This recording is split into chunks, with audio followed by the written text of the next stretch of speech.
Welcome back to the IBFP. Here's your host, Boxing Nuke. Welcome back. Wow, that was an amazing fucking fight. Shawn Porter and Danny Swift Garcia. And you know what, Shawn?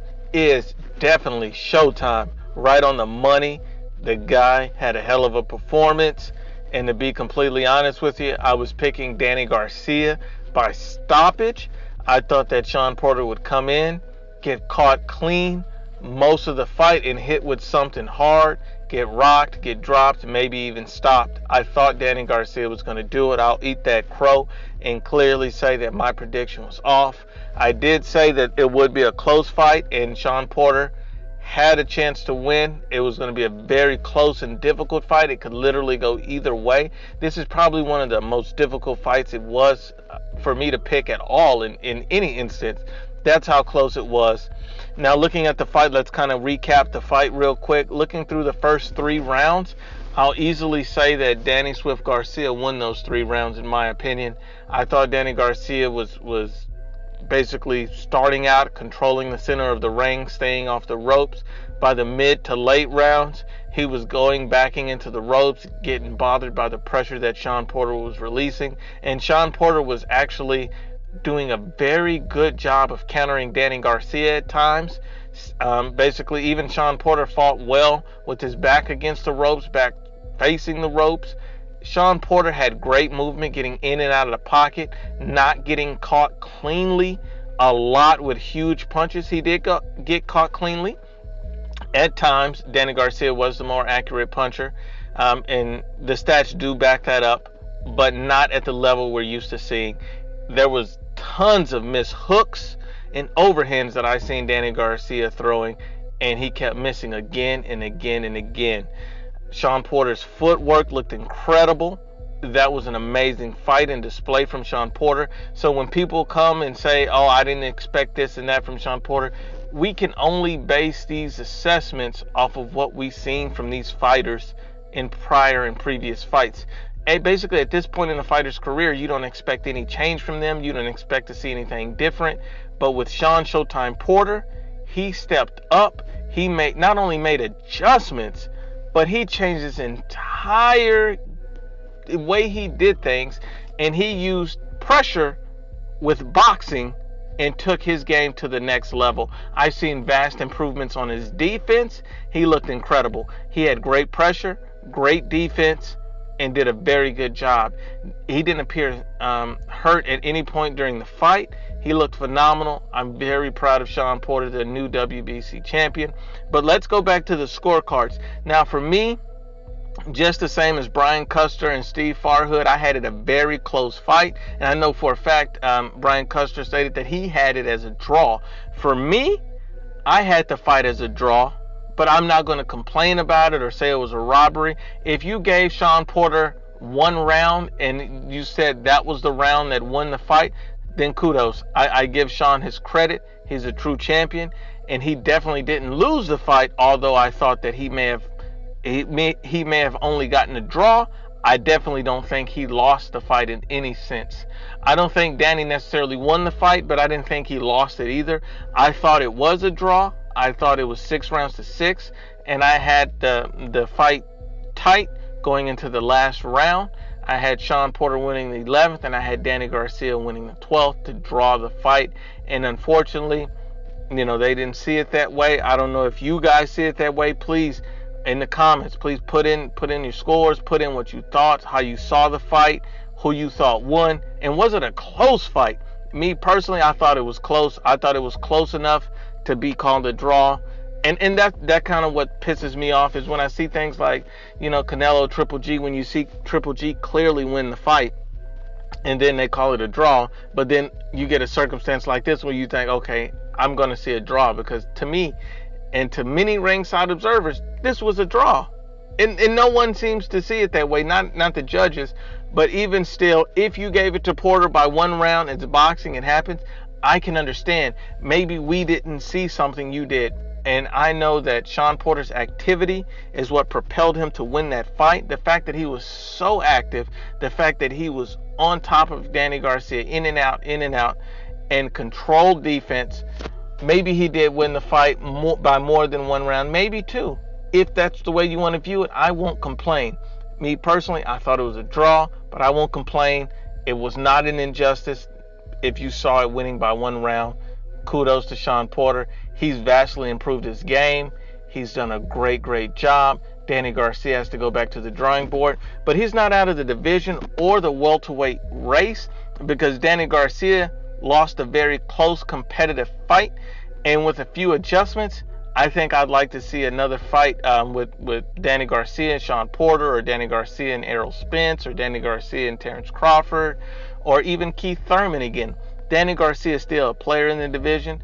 I think that the only thing that's holding him back now is the same thing that held him back in the Keith Thurman fight. He has to be more active. He has to up his punch volume, and he has to do more. He's settling for just constantly countering, and you have to be more active. There were some rounds in the fight where he ended the rounds well, and he was a lot more active to the body, but he was not consistent with it. The first 3 rounds, it wasn't much activity, so he won those rounds easily. After that, and the pace picked up, he had difficulty keeping up with Shawn Porter, and that's an issue. That's something that he has to address in camp. You know he's going to bring you pressure, and you can't just rely on your power. You have to use your boxing ability, and you have to use your mind and your feet. His feet looked atrocious tonight. He was not moving his feet well. He was not doing what he needed to do to get around Shawn Porter and counter easily. He didn't control the action as good as Keith Thurman did when he fought Shawn Porter. And Keith Thurman did rock Shawn Porter multiple times, but this Shawn Porter was better defensively, and he didn't allow those same mistakes to happen or repeat themselves. So with Shawn Porter, I see him cleaning up the way he fights. He looks phenomenal, and you know, we have a new WBC champion. Congratulations, Shawn Showtime Porter. You've done a phenomenal job. The only thing I'll say now is Errol Spence Jr. getting in the ring, and you have Shawn Showtime Porter and Errol Spence Jr. saying that, oh, it's an easy fight to make. He's the best welterweight. And basically, Shawn Porter's response to that was, well, that's not a problem. I'm not scared. Do you see me worried? I think that'll be a great fight stylistically. It'll be a great matchup. And I think Shawn Porter will give Errol Spence Jr. hell for multiple reasons. Errol Spence Jr. is a body puncher. He likes to sit down on his punches. But Errol Spence Jr. is definitely there to get hit. Shawn Porter's movement is what I think would cause Errol Spence a lot of problems. I think that will change the tide of the fight with Errol Spence, because Spence needs a target that's going to be somewhat stationary. Even with cutting off the ring, he's not a vicious head puncher. And a guy that's aggressive and as powerful as Shawn Porter can definitely make Errol Spence uncomfortable, can definitely apply pressure that he's not used to seeing, a style he's not used to seeing. Size alone will not matter. As you see that Shawn Porter can defeat a bigger man, in which he's done on countless occasions. He's typically always the smaller man when he fights someone, and this just proves that. I think that the Errol Spence Shawn Porter fight will be very interesting and intriguing. I can't wait to see it. And you know, we definitely will have previews to that matchup coming up right away this next week. So stay tuned to the IBFP for more of that. But with Errol Spence Jr., Shawn Porter, I think that'll be an excellent matchup. I think that Shawn Porter and Errol Spence really do need to get that on. I did notice some other things. Is Shawn Porter saying that they expect to fight next year. So I said, okay, so that means Errol Spence will need some work by the end of the year. And who's Errol Spence going to get? Mikey Garcia is going to be fighting at the end of the year, but it looks like they're going to push that matchup back to 2019. So Yordenis Ugas seems like the most logical choice for Errol Spence to fight to close out the year, and then look to fight either Shawn Porter or Mikey Garcia. And with all this transpiring, what happens with the Garcia fight? Do you take the Porter fight before Garcia fight? How many fights down the line does this fight take to happen? Does this happen during the summer? Does it happen early in the year? What happens? These guys are just not clear about this. And so it would be nice to see some clarity in the coming days as to who's to anticipate to fight who at what point. Because definitely, Shawn Porter definitely said next year that fight will happen. and he's not afraid to fight him, and it's an easy fight to get made. I'm assuming Shawn Porter will probably be looking to take a tune-up at the end of the year, or just even take the rest of the year off after such a difficult fight. And so that's totally understandable. And on the other side, with Mikey Garcia and Errol Spence, what happens with these guys? What happens with these guys?